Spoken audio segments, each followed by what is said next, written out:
Irfan, thank you so much. Sarah, if you don't mind, I'll start with the Q&A. Sure. Thank you so much, Irfan. This was really very inspirational. I was very, there were a lot of takeaways that I've noted down. We have quite a few questions coming into the Q&A window, and I'll go ahead and start with a few. So the first question for you is, Irfan, do you think quantum computing will make into consumer products like home computers in our lifetime? Absolutely. In our lifetime, absolutely, yes. It might not be in the form of a desktop or a laptop, but via cloud computing already, it's becoming a part of the ecosystem. So yes. Excellent, thank you. Another question is around collaborative ideas with Pakistani academia. Can you share some venues or platforms for collaboration between Pakistani academia with international universities? This is an excellent question. This is where I myself got stuck when I was in my PhD trying to get involved and nothing really exists. I understand your pain, and there's nothing that still exists. So this is where we need to create these establishments. We need to solve this problem. I'm sorry. That's what it is. Thank you. Our next question is around information and the information age we're living in. Democracy requires informed public. So the question is, how do we deal with misinformation spread using media? I mean, that's a problem we face in our everyday, challenges. So any thoughts about that? Yeah, so that's a big thing. If I could just go back and finish off the thought on the last question first. Sure. You'll find that academic institutions in America will not take Pakistan seriously. So I tried to create a biodesign group or branch at Stanford for Pakistan, Biodesign Pakistan. There already was a Biodesign India that exists at Stanford, through which you had these startups come in and move off. But first of all, American institutions won't take that seriously from Pakistan. And it's not just because it's Pakistan, but from their experience, and it's true, Pakistanis tend not to coagulate and work well as teams with each other. I don't know what the reason is. It's something that we all need to think about, but you can see that in our sports team, and that happens in general. And when I did AIMS at Stanford, this was the biggest sadness and disappointment of my life almost, that when I established this group for entrepreneurial postdocs and senior researchers at Stanford, I had Chinese, I had Indians, I had Israelis, I had Spanish, I had French, I had like whatever nationality you can mention, they came and they partook and they participated. They went for leadership positions, they joined the team. There were maybe a couple of Pakistanis, and nothing against them personally, but they just didn't want to waste their time. Oh, no, it's your thing. It's not, I'm not. So Pakistanis need to understand that you need to be a leader, and leadership means teamwork, right? It was a lot of sacrifice for me to create this group. So I would say look within yourself, see if other people are doing something, and see if you can work, if you can be in a support element as well. So sorry about that. I just had to give a little bit of insight into why these groups don't exist. And in terms of the follow-up question, which is, so this is the misinformation in the media. Misinformation in the media. So this is why I love Neil Ferguson. So he's actually written a book called The Square and the Tower, where he actually discusses this. When social media and the internet came about and everything went electronic, people were convinced that large groups like the Financial Times and BBC News and Wall Street Journal, these are going to die. We don't need them anymore. Then you started to have the propagation. So it was this shift in power towards the square or the people, right? Then you started to have this proliferation of fake media, and everyone started to realize that what they're getting fed is garbage, right? So you kind of see this desire, it's just entrepreneurial. You see this need, this pain point. So it's only a matter of time before people start resubscribing to the Wall Street Journal, to BBC News, to Financial Times, or hopefully The Economist of Pakistan, or Business Insider in Pakistan, for curated news that they can trust. So brand, that's where brand is important. That's my opinion. Thank you. There's a question about, how can the current government of Pakistan play a role in bringing back talent like yourself to the country? Oh, I'm going to say something a little bit depressing, but everyone in my age, I'm 40 plus, everyone that I know my age who's reached the sort of levels that I have, they've given up on Pakistan, they've written it off. They won't trust a single thing that any Pakistani government does. So what the South Koreans did was that, so again, it's sort of unfortunate for me and my generation, but what the South Korean government did was that they went through this phase what Pakistan is going through right now, in which they cleaned up the taxation system. So they created a NAB-like organization and gave it this really cool modernistic building in Seoul. I know this from insider stories. When the building was created, and it seems a bit irrelevant, but it's not. When the building was created, people were all thinking like, oh, it's so modern looking, like South Korea, like we don't deserve, like who do they think they are? A lot of that. So a lot of similarities with Pakistanis, right? Like who do they think, like, we can't, like what is this? But over time, when they saw that things started to get cleaned up, and they cleaned up corruption in a very intelligent way. So they didn't go and hobble the entrepreneurs. They didn't go kill the entrepreneurs. The entrepreneurs are simply smart people who are playing an old game. That was the old game. You need to convince them that, hey, if you want to not go to jail, you need to pay some penalty to convince the folks that, you've paid your penance, and you need to play this new game, this cleaner game with the new rules, right? So not only did they clean up the system for newer entrepreneurs to grow it, but they also allowed the old hats a chance to get back in, right? So that prevented their economy from completely stalling and falling on its face, right? It's, if the shock is too great, then the system will fail.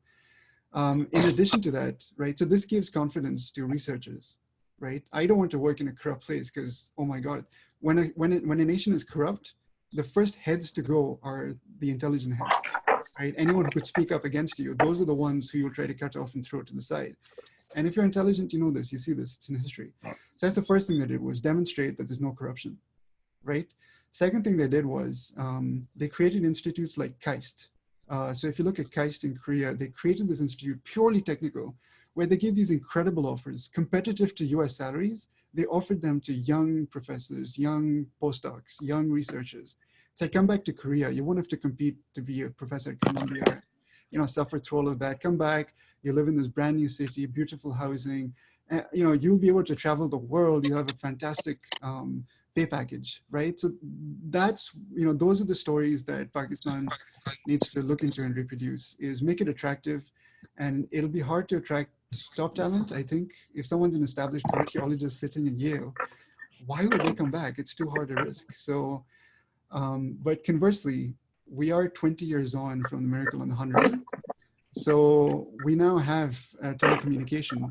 So find creative ways of bringing them on board. Make them consultants. Make them part-time professors at Qaid-e-Azam or Karachi University, right? Make them give like Skype presentations or something like that, and give them something in return. Give them some money. Money is still it's a good motivator.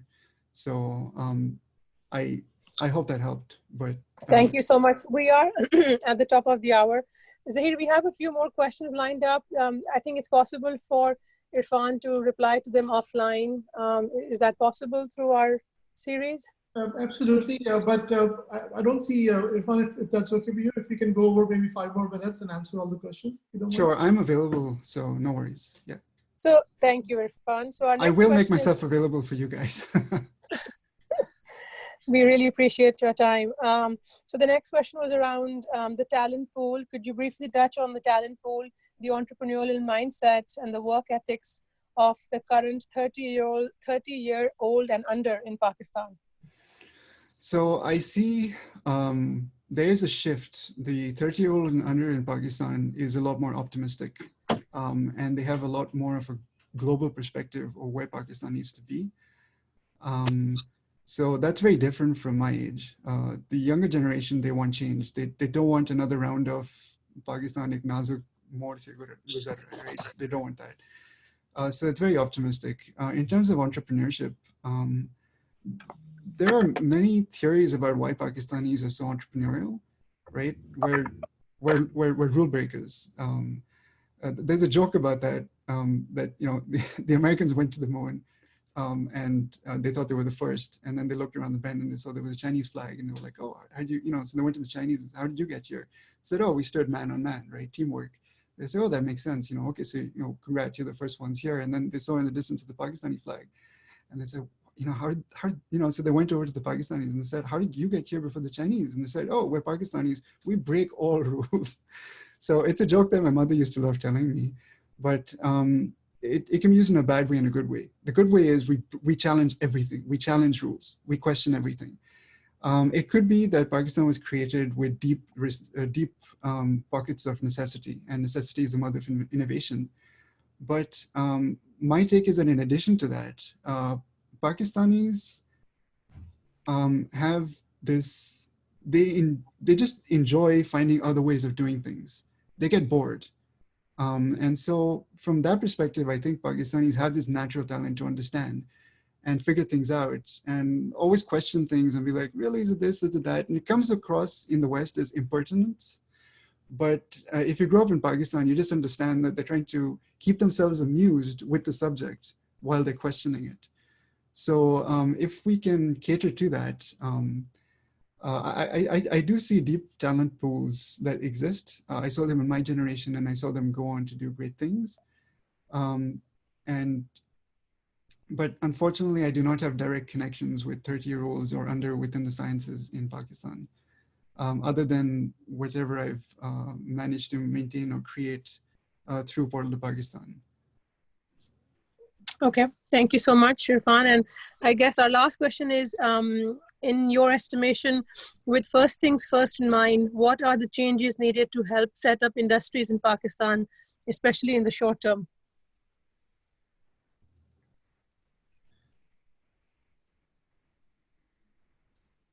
Did that come through? Yes. It's a, it's a heavy question. That's a very good question. That's first things first, what is required to bring industry into Pakistan? It's a very big question. It depends on whether you're talking about local entrepreneurship or foreign industry. No matter what, you need to bring in investment. No matter what, I would say that's the first thing you need to do is attract investment. Because if you're attracting investment, that means you're convinced the investors that this is a good business climate. So if you create a good business climate, convince the investors to come, you will have industry growth. So I would say a good litmus test is, are you attracting investors? And particular investors from Japan, the US, established investors who have grit. So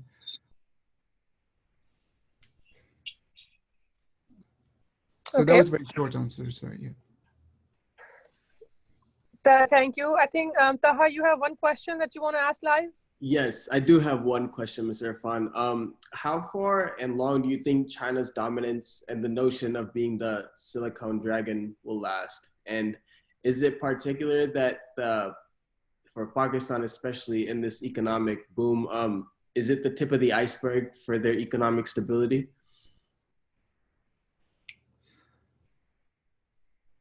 Wow, so that's another excellent question. So you're kind of asking me to look inside my crystal ball and sort of guess what's going to happen. I love the United Nations. I love the concept of the global village, and I seem to hear that same narrative out of the Chinese in general. Whoever I meet, they love the idea of the global village. So I think what they're looking for is to dominate, perhaps not all technological sectors, but this one. And quantum is at the top of the list because it's one of the key technologies for the next century. I see, but there's a lot of unknowns. So for example, the reserve currency of the world is in US dollars. So the way that the US kind of plays it is that we want a rules-based economy or rules-based world system, but it's easy to say if you are the casino, because the casino always wins and then decides how much not to win. So these are the sort of questions depending on how they play out. But the mistake that I see happen in the US and in the West quite a lot is that they talk of the Chinese still from a colonial era perspective, as if the Chinese are not listening, they're not intelligent, they don't read, that they're only technologists. But from what I see coming out of China, they have thought through all of the issues, including the issue of the large local debt that exists. So on one hand, you do have what I see as a shrinking innovation ecosystem in Silicon Valley. So for me, what I'll be looking out for is to see how quantum grows in Silicon Valley, how they manage to take in talent within and without Silicon Valley. So the recruitment protocols, I think, in Silicon Valley are a telltale sign of a decaying. So it's headed in the wrong direction. So I would say that that's what I would be looking for to see how long the dominance would last for. But the way things are currently going, I would guess that China would probably dominate for the next 100 years and beyond. They're going to be one of the major players. So I don't see them playing the sole superpower. I think everyone in the world wants us to move out of that era. That's such a 20th century way of seeing things. We want to move into United Nations, where the United Nations has an army, right? It's a true global democracy. And even within that perspective, I think the Chinese want to be a global player. So in one way or the other, they will dominate over the next 100 years. And they're not going to give up because of one hurdle here or there. They didn't in the Great Leap Forward. That was a huge hurdle, a huge misstep. And I don't see them giving up with any minor hurdles. They are being very, very creative at the moment. Great. Well, thank you very much. And you see this in the way that Tim Cook deals with China, and you see this in the way Elon Musk gives great, treats them very preferentially, gives them a lot of respect. And also you see this in the way that the stories that I've heard of people who visited China often come back, and, apparently the Chinese don't see Tesla as very exciting, since that's something they've already done.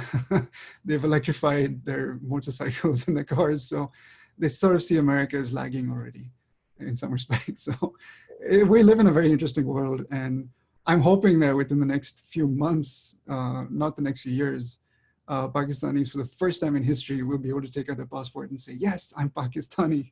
I get this. No one else does. So fingers crossed, hopefully. Fingers crossed. Absolutely.